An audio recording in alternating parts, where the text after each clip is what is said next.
तारुफ यस्सु कौन है। किताब मुक़द्दस एक ऐसी तवारीख़ी किताबों का मजमुआ है जिसमें कायनात की खल्क से लेकर ज़माने के खात्मे तक के वाक़यात दर्ज हैं। पैदाइश किताब मुक़द्दस की पहली किताब इस कलाम से शुरू होती है, खुदा ने इब्तिदा में ज़मीन और आसमान को पैदा किया। खुदा अबदी और अज़ली, कादिर मुत्तलक, बड़ी ताकत वाला, हाजिर नाजिर, हर जगह जो मौजूद है और इल्म मुतल्लक, सब कुछ जानने वाला है। उसने अपने मुंह से कहे कलाम के जोर से हर एक चीज पैदा की है। आगे हम पढ़ते हैं, खुदा ने हमारे इर्द गिर्द की चीजों को कैसे पैदा किया। उसने हरियाली, पौधे, मछलियां, चौपाएं, जंगली जानवर और आसमान में उड़ने वाले परिंदे पैदा किए जिन्हें हम सरजमी पर देखते हैं। पैदाइश की किताब इस तख्लीक की तफसील बयान करती है। आका खालिक खुदा ने आदम को पैदा करने से पहले खस्ल इंसानी की जरूरियात को मुहैया कर दिया था। बाद में उसने अपनी सूरत पर नर और नारी पैदा किए और उन्हें बाग़े अदन में रखा। उसने उन्हें बरकत दी और हुक्म दिया कि वो फले और बढ़ें। उसने उनसे कहा कि वो उसकी बनाई खल्क पर हुकूमत करें और अदन की बागबानी और निगहबानी करें। उन्हें बाग के किसी भी दरख्त के फल को खाने की इजाजत थी, बस पाबंदी थी कि नेक और बद की पहचान के दरख्त का फल कभी ना खाना। उन्हें उस दरख्त के फल को खाने के अंजाम से आगाह कर दिया गया था। उन्हें बताया गया था कि जिस दिन उस दरख्त का फल खाएंगे वो मर जाएंगे। शैतान जो एक गिरा हुआ फरिश्ता था, उसने सांप की शक्ल में आकर हव्वा को मक्कारी से बहकाया। हव्वा ने फल खाया और अपने शौहर आदम को भी खिलाया। उनकी हुक्मदूली के सबब को, जिसे किताब मुक़द्दस गुनाह करार देती है, मौत आ गई। मौत जो कि खुदा से अलग होने की शक्ल में थी, जिसमें जिस्मानी मौत भी शामिल है, वो तमाम इंसानों में फैल गई। खुदा का दुश्मन शैतान खुदा की इस हसीन खल्क को आर्जी तौर पर बर्बाद करने के मंसूबे में कामयाब रहा। गुनाह ये दहशतनाक नताइज लाया, लेकिन खुदा ने एक का मुंजी का वादा किया। खुदा ने पैदाइश 3:15 में सांप से कहा, मैं तेरे और औरत के दरमियान और तेरी नस्ल और औरत की नस्ल के दरमियान अदावत डालूंगा। वो तेरे सिर को कुचलेगा और तू उसकी एड़ी पर काटेगा। एक मसीह जो ममसूह है, एक औरत से पैदा होगा और एक दिन वो इस सांप के सिर को कुचलेगा। दूसरे लफ्जों में, शैतान को और साथ में जो कुछ उसने इंसान की गिरावट से हासिल किया है, इन्हें ये लड़का नेस्त नाबूद कर देगा। किताब मुक़द्दस कहती है, क्योंकि खुदा ने दुनिया से ऐसी मोहब्बत रखी कि उसने अपना एकलौता बेटा बख्श दिया, ताकि जो कोई उस पर ईमान लाए हलाक न हो, बल्कि हमेशा की जिंदगी पाए। योवन 3:16। किताब मुक़द्दस जाहिर करती है कि ये खुदा अबद से अजल तक 3 शख्सियतों तस्लीश में है, खुदा बाप, खुदा बेटा और खुदा रूह उल कुद्दुस। यस्सु जो खुदा का बेटा है, इज़राइल की सरजमी पर आज से तकरीबन 2000 बरस से भी कब्ल पैदा हुआ था।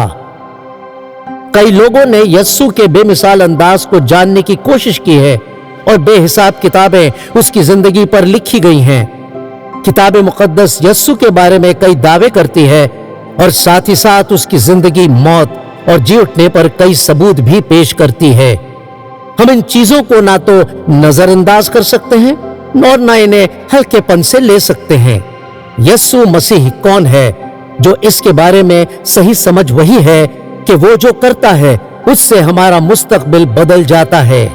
इस मुताले का मकसद है कि आप जाती तौर पर मुक़द्दस सहीफों में ढूंढें और एक नतीजे पर पहुंचे।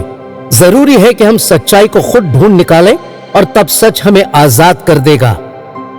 तो पहला बाब 1, उसकी पैदाइश और उसका अबद से होना। इस सरजमी पर पैदा होने वाले अरबों इंसान जीते और मरते हैं। किसी भी शख्स की पैदाइश बेमिसाल कैसे हो सकती है?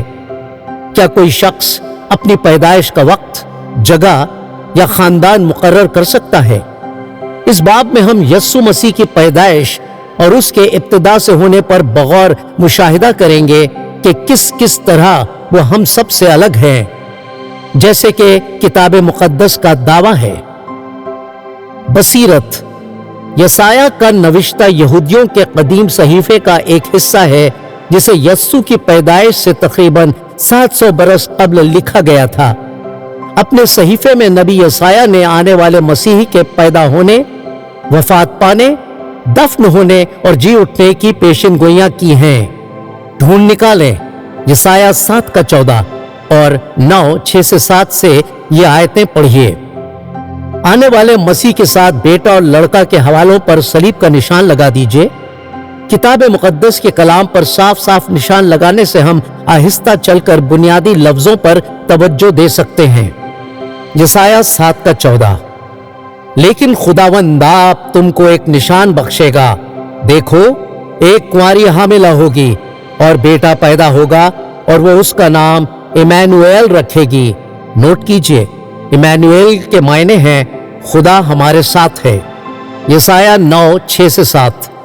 इसलिए हमारे लिए एक लड़का तवल्लुद हुआ और हमको एक बेटा बख्शा गया और सल्तनत उसके कंधे पर होगी और उसका नाम अजीब मुशीर, खुदाए कादिर, अब्दियत का बाप, सलामती का शहजादा होगा।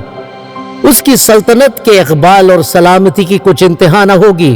वो दाऊद के तख्त पर और उसकी ममलुकत पर आज से अबद तक हुक्मरान रहेगा और अदालत और सदाकत से उसे क़याम बख्शेगा। रब्बुल अफ़वाज की गयूरी ये करेगी।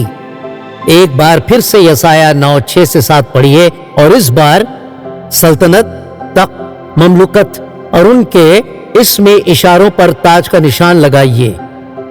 वक्त के हवाले जैसे अबद इम्तिहान होगी और आज से अबद तक पर एक गोला बना दीजिए। इस पर खुद ही गौर कीजिए या दूसरों के साथ मशवरा करके अपने जवाब लिख लीजिए। पहला, वो क्या क्या नाम और लक़ब कुंवारी से पैदा होने वाले बेटे को दिए गए हैं। दूसरा, यसाया 9 में उसकी सल्तनत और ममलुकत की सिफतें बयान करने वाले किन किन अल्फाजों का इस्तेमाल किया गया है। तीसरा, इसे कैसे मुकम्मल किया जाए। पढ़ें यसाया 9:7। ढूंढ निकालें, खुदा ने बादशाह दाऊद से अहद किया था कि यस्सु जिसका बाप दादा वो कहलाएगा, उसकी सल्तनत अबद तक आबाद रहेगी और जिसकी कुछ इंतहा न होगी। 2 समूएल 7:12 से 17। कुंवारी से पैदा होने वाला मसीह दाऊद की सल्तनत पर अबद तक हुक्मरान रहेगा। अब हम इस नबूवत के पूरे होने के बारे में पढ़ेंगे। यस्सु मरियम नाम की एक कुंवारी से पैदा हुआ। नए अहदनामे की 4 इंजीलों में से एक के लिखने वाले लूका ने इस किस्से को दर्ज किया है। आइए पढ़ें लूका 1 बाब 26 से 35, 2 बाब 1 से 11। यस्सु के साथ बेटा, मौलूद मुकद्दस, पहलौटा बेटा, मुनज्जी, मसीह खुदावंद जैसे हवालों पर सलीब का निशान लगा दीजिए। लूका 1:26 से 35। छठे महीने में जिब्राइल फरिश्ता खुदा की तरफ से गलील के एक शहर में जिसका नाम नासरत था, एक कुंवारी के पास भेजा गया जिसकी मंगनी दाऊद के घराने के एक मर्द यूसुफ नाम से हुई थी और उस कुंवारी का नाम मरियम था। और उस फरिश्ते ने उसके पास अंदर आकर कहा, सलाम तुझको जिस पर फजल हुआ है, खुदावंद तेरे साथ है। वो इस कलाम से बहुत घबरा गई और सोचने लगी कि यह कैसा सलाम है। फरिश्ते ने उससे कहा, ऐ मरियम, खौफ न कर, क्योंकि खुदा की तरफ से तुझ पर फजल हुआ है। और देख, तू हामिला होगी और तेरा बेटा होगा, उसका नाम यस्सु रखना। वो बुजुर्ग होगा और खुदा ताला का बेटा कहलाएगा और खुदावंद खुदा उसके बाप दाऊद का तख्त उसे देगा। वो याकूब के घराने पर अबद तक बादशाही करेगा और उसकी बादशाही की आखिर न होगा।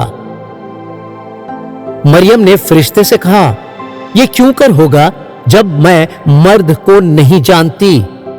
फरिश्ते ने जवाब में उससे कहा, रूह कुदुस तुझ पर नाजिल होगा और खुदा ताला की कुदरत तुझ पर साया डालेगी اور اس سبب سے وہ مولود مقدس خدا کا بیٹا کہلائے گا۔ اب پڑھتے ہیں لوقا کا 2 باب آیات 1 سے 11 تک۔ ان دنوں میں ایسا ہوا کہ قیصر اگسطس کی طرف سے یہ حکم جاری ہوا کہ ساری دنیا کے لوگوں کے نام لکھے جائیں۔ یہ پہلی اسم نویسی سوریا کے حاکم کورنیوس کے عہد میں ہوئی، اور سب لوگ نام لکھوانے کے لیے اپنے اپنے شہر کو گئے۔ پس یوسف بھی گلیل کے شہر ناصرت سے داؤد کے شہر بیت لحم کو گیا جو یہودیہ میں ہے، اس لیے کہ وہ داؤد کے گھرانے اور اولاد سے تھا، تاکہ اپنی منگیتر مریم کے ساتھ جو حاملہ تھی نام لکھوائے۔ جب وہ وہاں تھے تو ایسا ہوا کہ اس کے وجائے حمل کا وقت آ پہنچا، اور اس کا پہلوٹا بیٹا پیدا ہوا، اور اس نے اس کو کپڑے میں لپیٹ کر چرنی میں رکھا، کیونکہ ان کے واسطے سرائے میں جگہ نہ تھی۔ اسی علاقے میں چرواہے تھے جو رات کو میدان میں رہ کر اپنے گلے کی نگہبانی کر رہے تھے، اور خداوند کا فرشتہ ان کے پاس آ کھڑا ہوا، اور خداوند کا جلال ان کے چوگرد چمکا، اور وہ نہایت ڈر گئے۔ مگر فرشتے نے ان سے کہا، ڈرو مت، کیونکہ دیکھو میں تمہیں بڑی خوشی کی بشارت دیتا ہوں جو ساری امت کے واسطے ہوگی، کہ آج داؤد کے شہر میں تمہارے لیے ایک منجی پیدا ہوا ہے، یعنی مسیح خداوند۔ ایک بار پھر سے لوقا 1:26 سے 35 اور لوقا 2:1 سے 11 پڑھیں، اور اس بار تخت اور بادشاہی جیسے لفظوں پر تاج کا نشان لگا دیجئے، ابد اور آخر جیسے دور کے حوالوں پر گولا بنا دیجئے۔ اس پر خود ہی غور کیجئے یا دوسروں کے ساتھ مشورہ کر کے اپنے جواب لکھ لیجئے۔ یسوع پر نشان لگا کر اور غور کر کے آپ کیا سیکھ رہے ہیں؟ دوسرا سوال، آپ نے اس کی بادشاہی کی گنجائش کے بارے میں کیا سیکھا ہے؟ وقت یا دور کے حوالے پر قریب سے غور کیجئے۔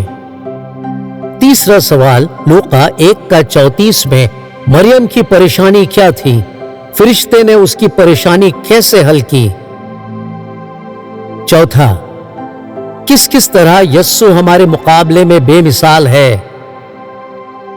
پانچواں، جسایہ 7:14 اور 9:6 سے 7 کی ان نبوتوں کے پورے ہونے کو لکھ لیجئے جنہیں آپ نے شروع کے حصے میں پڑھا ہے۔ کون سی پوری ہوئی اور کن کن کا پورا ہونا باقی ہے؟ آگے پڑھ کر ہم دیکھیں گے یہ صحیفہ اس مسیح کے بارے میں کیا فرماتا ہے۔ ڈھونڈ نکالیں، پڑھیں یوحنا 1:1 سے 3 اور 14 سے 17 اور کلوسیوں کا پہلا باب 13 سے 17 اور یسوع کے ساتھ کلام، اکلوتا اور بیٹا جیسے حوالوں پر صلیب کا نشان لگا دیں۔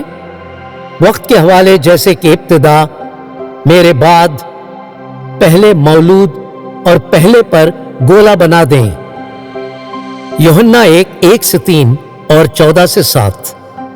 ابتدا میں کلام تھا اور کلام خدا کے ساتھ تھا اور کلام خدا تھا اور یہی ابتدا میں خدا کے ساتھ تھا۔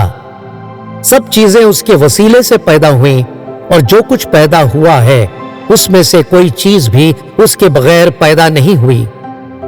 اور کلام مجسم ہوا اور فضل اور سچائی سے معمور ہو کر ہمارے درمیان رہا، اور ہم نے اس کا ایسا جلال دیکھا جیسے باپ کے اکلوتے کا جلال۔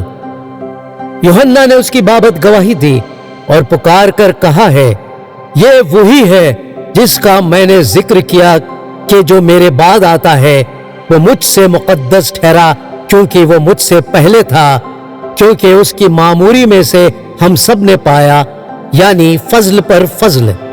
اسی لیے کہ شریعت تو موسیٰ کے معرفت دی گئی، مگر فضل اور سچائی یسوع مسیح کی معرفت پہنچی۔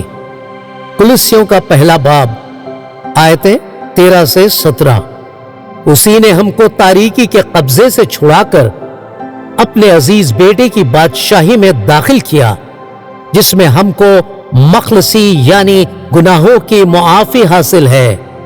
وہ اندیکھے خدا کی صورت اور تمام مخلوقات سے پہلے مولود ہے، کیونکہ اسی میں سب چیزیں پیدا کی گئیں، आसमान की हो या जमीन की, देखी हो या अनदेखी, तख्त हो या रियासतें या हुकूमतें या इख्तियारात, सब चीजें उसी के वसीले से और उसी के वास्ते पैदा हुई हैं। वो सब चीजों से पहले है और उसी में सब चीजें कायम रहती हैं। इस पर खुद ही गौर कीजिए या दूसरों के साथ मशवरा करके अपने जवाब लिख लीजिए। यस्सु के हवालों पर निशान लगाकर आपने क्या सीखा है? दूसरा सवाल, बकौल यूहन्ना पहला बाब 3 आयत, हर चीज का खालिक कौन है? तीसरा सवाल, हमने यूहन्ना 1:14 में पढ़ा कि कलाम मुजस्सिम हुआ और हमारे दरमियान रहा। ये इशारा किसकी जानिब है? चौथा सवाल, अनदेखे खुदा की सूरत कौन है? पांचवा सवाल, आसमान और जमीन की चीजें कैसे और किस लिए बनाई गई हैं? छठा सवाल, कुलुस्सियों का पहला बाब आयत 17 के मुताबिक किसमें सब चीजें कायम रहती हैं? बसीरत, पहले मौलूद, पहले खल्क हुआ के बराबर नहीं होता, जबकि यस्सु में जाते इंसानी थी, उसकी जाते इलाही कभी खल्क नहीं की गई थी।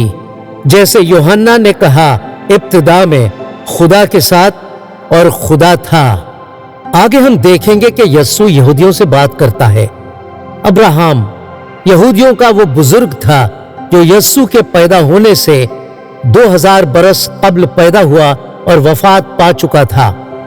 ढूंढ निकालें, पढ़ें यूहन्ना बाब 8 54 से 59 और निशान लगाएं अब्राहम और उसके हर एक हवाले पर बड़ा सा यस्सु और उसके सभी हवालों और इसमें इशारों पर सलीब का निशान। यूहन्ना 8 54 से 59। यस्सु ने जवाब दिया, अगर मैं आप अपनी बढ़ाई करूं तो मेरी बढ़ाई कुछ नहीं, लेकिन मेरी बढ़ाई मेरा बाप करता है, जिसे तुम कहते हो कि हमारा खुदा है। तुमने उसे नहीं जाना, लेकिन मैं उसे जानता हूं, और अगर कहूं कि उसे नहीं जानता तो तुम्हारी तरह झूठा बनूंगा, मगर मैं उसे जानता और उसके कलाम पर अमल करता हूं। तुम्हारा बाप अब्राहम मेरा दिन देखने की उम्मीद पर बहुत खुश था, चुनांचे उसने देखा और खुश हुआ। यहूदियों ने उससे कहा, तेरी उम्र तो अभी 50 बरस की नहीं, फिर क्यों तूने अब्राहम को देखा है? यस्सु ने उनसे कहा, मैं तुमसे सच सच कहता हूं कि पेशतर उसके कि अब्राहम पैदा हुआ मैं हूं। पर उन्होंने उसे मारने को पत्थर उठाए, मगर यस्सु छिपकर हैकल से निकल गया। बसीरत, मैं हूं, खुदा का वो नाम है जो उसने अपना तारुफ देते हुए मूसा को जलती हुई झाड़ी में से बताया था। मूसा जो यस्सु मसीह से 1400 बरस पहले थे, उसे खुदा ने बनी इस्राएल को मिस्र की गुलामी से नजात देने का जरिया बनाया था। अपना तारुफ मैं हूं देकर यस्सु अपनी बराबरी और पहचान उस खुदा से कर रहा था जो जलती हुई झाड़ी में मूसा पर जाहिर हुआ था। इस पर खुद ही गौर कीजिए या दूसरों के साथ मशवरा करके अपने जवाब लिख लीजिए। इन आयतों में यस्सु क्या दावा कर रहा था, वो अपने ही बारे में क्या जाहिर कर रहा था? यस्सु के दावों पर यहूदियों ने किस तरह के एतराज किए? यस्सु ने इन एतराजात का जवाब कैसे दिया? आपके ख्याल में वो क्या वजह थी कि यहूदियों ने बिगड़कर उसे मारने को पत्थर उठाए, जैसा कि आयत 59 में दर्ज है? ढूंढ निकालें, पढ़ें इब्रानियों पहला बाब 1 से 3 और 10 से 12 और उसके साथ यस्सु बेटे और खुदावंद के सभी हवालों पर जैसे कि सलीब का निशान लगाएं। खुदा बाप और उसके सभी इसम इशारों पर त्रिकोण बनाइए। इब्रानियों 1 से 3, 10 से 12। अगले जमाने में खुदा ने बाप दादा से हिस्सा ब हिस्सा और तरह ब तरह नबियों की मार्फत कलाम करके इस जमाने के आखिर में हमसे बेटे की मार्फत कलाम किया। जिसे उसने सब चीजों का वारिस ठहराया और जिसके वसीले से उसने आलम भी पैदा किए। वो उसके जलाल का परतव और उसकी जात का नक्श होकर सब चीजों को अपनी कुदरत के कलाम से संभालता है। वो गुनाहों को धोकर आलम बाला पर किबरिया की दहनी तरफ जा बैठा। और ये कि ऐ खुदावंद, तूने इब्तिदा में जमीन की नींव डाली और आसमान तेरे हाथ की कारीगरी है। वो नष्ट हो जाएंगे मगर तू बाकी रहेगा, और वो सब पोशाक की मानिंद पुराने हो जाएंगे। तू उन्हें चादर की तरह लपेटेगा और वो पोशाक की तरह बदल जाएंगे, मगर तू वही है और तेरे बरस खत्म न होंगे। इस पर खुद ही गौर कीजिए या दूसरों के साथ मशवरा करके अपने जवाब लिख लीजिए। पहला, माजी में खुदा किस तरह बाप दादाओं बुजुर्गों से कलाम करता था, अब वो हमसे किस तरह कलाम करता है। इन आयतों से हम यस्सु के बारे में क्या सीखते हैं? यस्सु कहां था जब खुदा ने सारा आलम बनाया? वो कौन है जो सब चीजों को संभालता है, और वो भी किस तरह से? इस वक्त यस्सु कहां है? जमीन की नींव किसने डाली और आसमान किसके हाथ की कारीगरी है? खुदावंद जमीन और आसमान के साथ क्या करेगा? बसीरतें आमतौर से एक वारिस वो शख्स होता है जो कानूनी तौर पर उससे पहले वाले शख्स की मौत पर उसकी मिल्कियत और दर्जे का हकदार बन जाता है। यहां पर लाजमी है कि खुदा का यस्सु को हर चीज का वारिस ठहराना इस बात से जुड़ा है कि खुदा ने सारा आलम उसी के वसीले से बनाया है। जाहिर है कि अपने बेटे को वारिस बनाने के लिए खुदा का मरना मुमकिन नहीं है। ये आयतें सिखाती हैं कि यस्सु हर चीज को अपनी कुदरत के कलाम से संभालता है और गुनाहों को धोकर बाप के दाहिने जा बैठा है। आगे के बाबों में हम यस्सु की शख्सियत और उसके कामों के बारे में और ज्यादा सीखेंगे। ढूंढ निकालें, पढ़ें यूहन्ना बाब 17 आयतें 1 से 5 और निशान लगाएं। यस्सु और बेटा के सभी हवालों पर सलीब का, खुदा बाप के सभी हवालों और इसमें इशारों पर त्रिकोण। यूहन्ना 17 1 से 5। यस्सु ने ये बातें कही और अपनी आंखें आसमान की तरफ उठाकर कहा, ऐ बाप, वो घड़ी आ पहुंची, अपने बेटे का जलाल जाहिर कर, ताकि बेटा तेरा जलाल जाहिर करे। चुनांचे तूने उस पर बशर पर इख्तियार दिया है, ताकि जिन्हें तूने उसे बख्शा है उन सबको वो हमेशा की जिंदगी दे। और हमेशा की जिंदगी यह है कि वे तुझ खुदा ए वाहिद और बरहक को और यस्सु मसीह को जिसे तूने भेजा है जाने। जो काम तूने मुझे करने को दिया था उसको तमाम करके मैंने जमीन पर तेरा जलाल जाहिर किया। और अब ए बाप, तू उस जलाल से जो मैं दुनिया की पैदाइश से पेशतर तेरे साथ रखता था, मुझे अपने साथ जलाली बना दे। इस पर खुद ही गौर कीजिए या दूसरों के साथ मशवरा करके अपने जवाब लिख लीजिए। पहला सवाल, इन आयतों से आपने यस्सु की बाबत क्या सीखा? दूसरा, आपने खुदा की बाबत क्या सीखा? तीसरा, आयत 2 में यस्सु ने क्या कहा कि उसके पास है और उसे ये किसने दिया और इसके साथ वो क्या करेगा? चौथा, आयत 3 में यस्सु का हमेशा की जिंदगी के बाबत कहने का मतलब क्या था कि वो ये है? पांचवा, आयत 5 में यस्सु ने अपने ही बारे में क्या दावा किया? क्या आप देख सकते हैं कि ये उससे मेल खाता है जो हमने इससे पहले यस्सु के बाबत सीखा? इसका खुलासा करें। इस बाब में हमने देखा कि यस्सु खुदा का बेटा है और जिसे कहा गया है इमैनुएल, खुदा हमारे साथ है। हमने देखा कि आगे चलकर सल्तनत उसके कंधे पर होगी। उसका नाम होगा अजीब मुशीर, खुदाए कादिर, अब्दियत का बाप, सलामती का शहजादा। उसकी सल्तनत के इक़बाल और सलामती की कुछ इंतहा न होगी। उसकी सल्तनत अदालत और सदाकत से चलेगी। वो आज से अब तक दुनिया पर हुकूमत करेगा। ہم نے ابتدا میں بھی دیکھا کہ جو کلام مجسم ہوا وہ خدا کے ساتھ تھا اور سب چیزیں اسی کے وسیلے سے وجود میں آئیں۔ سب چیزیں سے مطلب ہوا پیدا ہوئی مخلوق۔ وہ سچائی اور فضل سے معمور ہوا۔ یسوع اندیکھے خدا کی صورت ہے اور خدا کی تمام مخلوقات کی خلقت سے پہلے مولود ہے۔ آسمان کی ہوں یا زمین کی، دیکھی ہوں یا اندیکھی، سب چیزیں یسوع کے وسیلے سے اور یسوع کے واسطے پیدا ہوئی ہیں۔ وہ سب چیزوں سے پہلے ہے اور اسی میں عالم بھر کی چیزیں قائم رہتی ہیں۔ یسوع نے زمین اور آسمان کی نیو رکھی ہے۔ عالم بھر کے اربوں کھربوں ستارے اور کہکشائیں اسی کے ہاتھ کی کاریگری ہے، اور ایک دن انہیں وہ چادر کی طرح لپیٹے گا۔